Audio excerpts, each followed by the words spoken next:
आपको ये काम करने में शायद शर्म आए, लेकिन भगवान श्री कृष्ण ने किया था।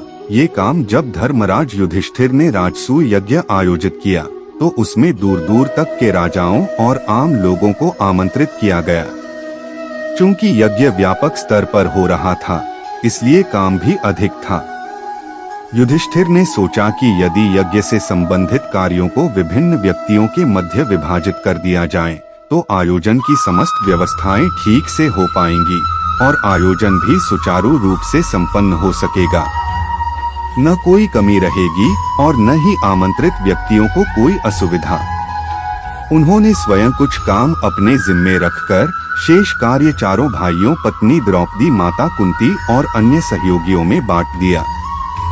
जब समस्त कार्यों का विभाजन हो गया और सभी ने अपना कार्य पूर्ण समर्पण के साथ निष्पादित करने का आश्वासन दिया, तभी योगेश्वर श्री कृष्ण वहां उपस्थित हुए।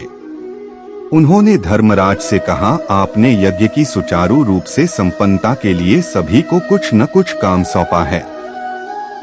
मुझे भी कोई काम दीजिए। मैं यूं ही हाथ पर हाथ धरे तो नहीं बैठ सकता। युधिष्ठिर सहित सभी पांडव श्री कृष्ण के प्रति अत्यंत श्रद्धा भाव रखते थे, इसलिए युधिष्ठिर ने उनसे आग्रह किया, आपकी कृपा के बिना तो कुछ भी संभव नहीं है। आपके लिए हमारे पास कोई काम नहीं।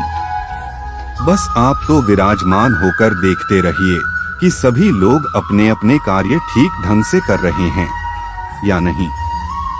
श्री कृष्ण बोले, मैं बिना कार्य के तो रह ही नहीं सकता।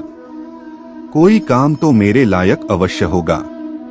युधिष्ठिर हंसकर बोले, मेरे पास तो आपके लिए कोई काम नहीं है। यदि आपको कुछ करना ही है तो आप स्वयं अपना काम तलाश लीजिए। श्री कृष्ण बोले, तो ठीक है, मैंने अपना काम खोज लिया। युधिष्ठिर ने पूछा, क्या काम खोज लिया आपने क्षण भर में? श्री कृष्ण ने कहा, मैं सभी की जूठी पत्तलें उठाऊंगा और सफाई करूंगा। यह सुनकर युधिष्ठिर हैरान रह गए।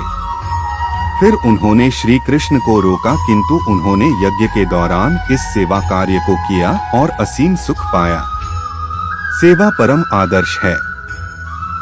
यह दूसरों के प्रति वह सद्भाव है जो लोक कल्याण को साकार करता है।